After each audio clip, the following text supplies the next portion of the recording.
আমাদের ছোট এ দেশে চারিদিকে কেবল সবুজ আর সবুজ দেখা যায়। এ দেশে বেশ কিছু আদিবাসী গোষ্ঠী রয়েছে, যাদের মধ্যে খাসি আদিবাসী গোষ্ঠী সবুজের সবচেয়ে কাছে যেতে পেরেছে এবং তাদের জীবন যেন সবুজের সাথে শেকড়ের মতোই জড়িয়ে আছে। বাংলাদেশের সংখ্যালঘু জাতিসত্তার মধ্যে সিলেটের খাসিয়া আদিবাসী অন্যতম। গবেষক ও বিজ্ঞানীদের মধ্যে খাসিয়া জনগোষ্ঠী বৃহত্তর অস্ট্রিক মানবগোষ্ঠীর অংশবিশেষ, অস্ট্রিক প্রোটো অস্ট্রোলয়েড বা বেড্ডি নামেও আখ্যায়িত। সিলেটে প্রথম আবাস স্থাপনকারী মানবগোষ্ঠী অস্ট্রিক মানবগোষ্ঠী। পরবর্তীতে মঙ্গোলয়েড, টিবেটো বর্মন এবং আর্য সম্প্রদায়ের আগমন ঘটে। বাংলাদেশের প্রেক্ষাপটে খাসি জাতি অতীতেও ছিল, বর্তমানেও আছে, ভবিষ্যতেও থাকবে। খাসি জাতি খুবই শান্তিপ্রিয় জাতি। খাসিদের সামাজিকতা খুবই সুন্দর। জৈন্তাপুরে একটা জায়গার নাম, ওইখানে জৈন্তা রাজা ছিল, ওইখানে একটা জৈন্তা রাজবাড়িও ছিল। ওই জৈন্তা রাজার রাজবাড়ি সেটা এখন চূর্ণ বিচূর্ণ, অকেজো অবস্থায় পড়ে আছে, যার জন্য সেখান থেকে বিভিন্ন জায়গায় খাসির জাতি ছড়িয়ে ছিটিয়ে আছে। বালারমা পঞ্জিতে ৫৬টা মোট পরিবার আছে। এই ৫৬টা পরিবার পান চাষি। পুরুষরা হলো পান চাষ করে, পান তোলা হয়, পান তুলে এনে গড়ে আনা হয়। এটার সাথে মহিলারও সম্পৃক্ত। তারা গড়ে নিয়ে আসার পরে তারা গোছগাছ করে এবং তারাই বিক্রি করে। খাসিয়া শব্দটি খাসিয়াদের খাসি শব্দ হতে উদ্ভব হয়েছে। সমস্ত জাতিকে বোঝাতে খাসি খাড়া শব্দটি প্রাচীন থেকেই ব্যবহৃত হয়ে আসছে। একাদশ শতাব্দীতে যখন হিন্দু আর্যরা সিলেটে এসে বসতি স্থাপন করে, তখন তারা খাসিয়াদের বিকৃত বচনে খাই বা খাই বলে সম্বোধন করত। খাই শব্দটি পরবর্তীতে খাসিয়া শব্দে রূপান্তরিত হয়।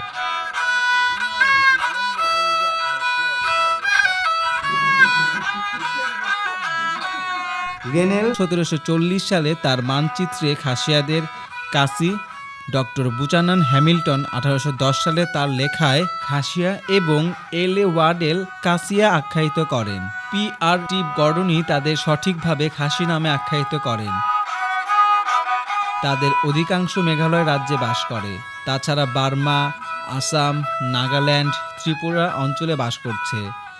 বাংলাদেশের সিলেটের জৈন্তাপুর, জাফলং, শ্রীমঙ্গল, সুনামগঞ্জ ছাড়াও লংলা পাহাড় অঞ্চলে বাস করছে।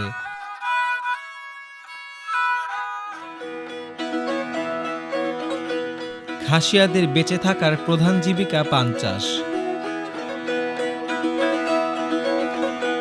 পান চাষের মধ্য দিয়েই তারা তাদের পরিবার পরিচালনা করে থাকে।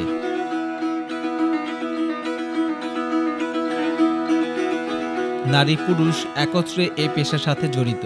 পান যেহেতু আমাদের জীবন ধারণের একমাত্র অবলম্বন, তো সেই ক্ষেত্রে আমাদের পান চাষ করতেই হয়। পান চাষ করি আমরা, এবং পান চাষ করার পরে আমরা ওই যে পান সংগ্রহ করে আনি, পানগুলো নিয়ে এসে আমরা বাড়িতে দিই। তারপর মহিলারা কুচি করে তারপর বিক্রি করেন। পান ফলা তো সাধারণত আপনার ওই ৩ বছর লাগে ম্যাক্সিমাম। ৩ বছর যে সময়টা আমরা পান রোপণ করি, রোপণ করার পরে ওই যে রক্ষণাবেক্ষণ করি, তো এই রক্ষণাবেক্ষণ করার পেছনে আমাদের বড় অঙ্কের একটা ইনভেস্টমেন্ট করতে হয়।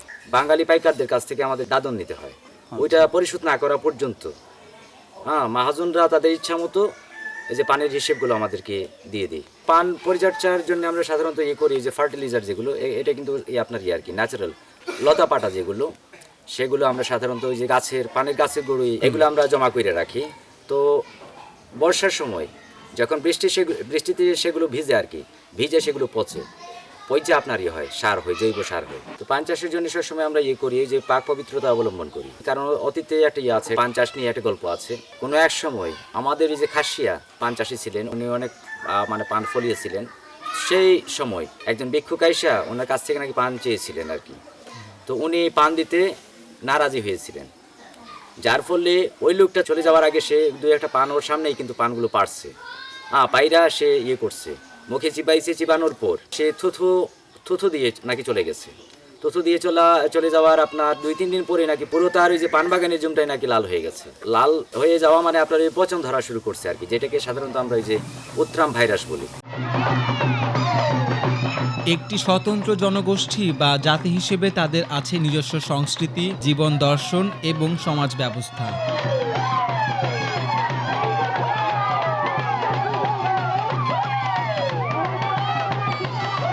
খাসিয়াদের ধর্মীয় উৎসব ছাড়াও আমাদের কিছু কিছু সামাজিক উৎসব আছে যেখানে কিন্তু ধর্ম টাচ করে না। যেমন আমাদের একটা উৎসব আছে শাকসুকানসিম। এই উৎসবটা হচ্ছে যে আমরা বসন্তকালে করি। তো বসন্তকালে ওই উৎসবটা করা হয় মূলত সৃষ্টিকর্তাকে ধন্যবাদ এবং কৃতজ্ঞতা প্রদানের জন্য এই উৎসবটা আমরা করি এবং এটা বসন্তকালে করি। এবং ওই উৎসবে আমাদের শুধুমাত্র এই কুমারী এবং কুমাররা অংশগ্রহণ করতে পারে নাচে। তো ওই উৎসবটা আমাদের বছরে একবার হয়। এবং আরেকটা উৎসব আমরা যেটা করি সেটা হচ্ছে আমাদের খাসিয়াদের আলাদা একটা ক্যালেন্ডার আছে। আমরা আমাদের নতুন বছর যেমন বাংলা নববর্ষ আমরা এপ্রিলে 15 বা 14 তারিখে করি। তারপরে ইংরেজিটা হচ্ছে আমরা জানুয়ারি মাসে পহেলা মানে ওইটাকে পালন করি। আর আমাদের খাসিয়াদের যে ক্যালেন্ডারে হচ্ছে যে আমাদের নতুন বছর হচ্ছে নভেম্বর মাসের 23 বা 24 তারিখ, যে কোনো একটা তারিখে ওই নতুন বছরটা আমরা পালন করি। তো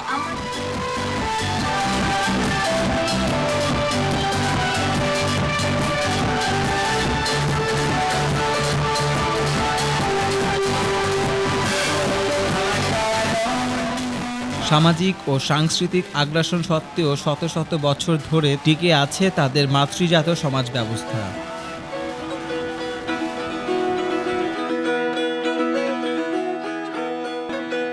বিয়েকে খাসিয়া ভাষায় বলা হয় সংকুরিম, যার অর্থ জীবন্ত আত্মীয়তার বন্ধন।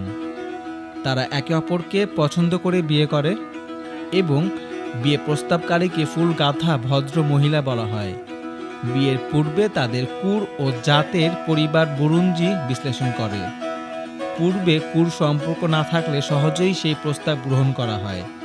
একই গোত্র বা কুর ও জাতের মধ্যে বিয়ে সম্পূর্ণ নিষিদ্ধ।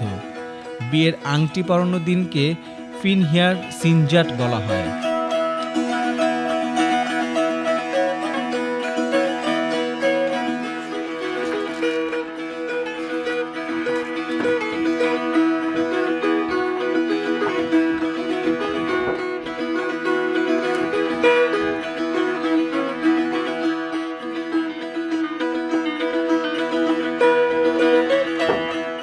আমাদের এই অত্র এলাকায় ফাদারদের সাথে আমাদের ইনভলভমেন্টটা খুব বেশি। কারণ 1982 সালে এর আগে যখন আমাদের ফাদাররা, বিশেষ করে অবলেট ফাদাররা আসেন না, কিন্তু তখন ওই শ্রীমঙ্গল থেকে ফাদাররা ওনারা আমাদের এই এলাকাটাও দেখাশোনা করতেন। কিন্তু 1982 সাল থেকে যখন থেকে আমাদের মিশনটা স্থাপন করা হয়, এরপর থেকে আমাদের শিক্ষার ক্ষেত্রে এবং শুধু শিক্ষা না, আমাদের যে মানবাধিকার এবং অধিকারের বিষয় নিয়ে আমাদের ফাদাররা আমাদের সাথে ওতপ্রোতভাবে জড়িত। এবং আমাদের যে আধ্যাত্মিক বিষয়গুলো আছে, বিশেষ করে আমাদের যে প্রার্থনা, গির্জা, এগুলো ওনারা আমাদের এই পুঞ্জিতে গিয়ে কঠোর পরিশ্রম করে পরিচালনা করছেন। মিশনারি ফাদার এবং আমাদের মধ্যে যে সম্পর্কটা, আসলে সম্পর্কটা খুবই নিবিড়। এবং আজকের যে উন্নয়ন, এটার অবদান একমাত্র অবলেট ফাদারকে। তো সেই জন্য আমরা অবলেট ফাদার্স এবং অন্যান্য ফাদার্সদের প্রতিও আমরা চিরকৃতজ্ঞ। শিক্ষা তো হচ্ছে, যেমন ধরেন এই যে আমাদের এই প্রাইমারি স্কুল যেগুলো, এগুলো কিন্তু আপনার এই যে কারিতাস এবং মিশনারি দেয়া, অবলেট মিশনারি দেয়া। ইভেন যখন ওই যে হাই স্কুলে চলে যেতে হয়, পড়তে হয়, হাই স্কুলে যখন অধ্যয়ন করতে হয়, তখন এই যে মিশনারি ফাদারদের স্কুল ছাড়া কোনোভাবেই মানে পড়াশোনার কোনো ইয়ে নাই, সুযোগ নেই। ইভেন আপনার যে কলেজের যদি বলি, লেভেলটা বলি, যে নটরডেম কলেজ বলি, এরপর আপনার হলি ক্রস কলেজ বলি, এতেও কিন্তু ফাদারদের সহযোগিতা লাগে। খ্রিস্টীয় পুরোহিতেরা নিজের জীবন পরের সেবায় উৎসর্গ করেন। তারা আজীবন মানুষের জন্য কাজ করে যান। তাদের আছে বিভিন্ন সম্প্রদায় যারা বিভিন্ন লক্ষ্য নিয়ে সমাজে সেবা দিয়ে থাকেন।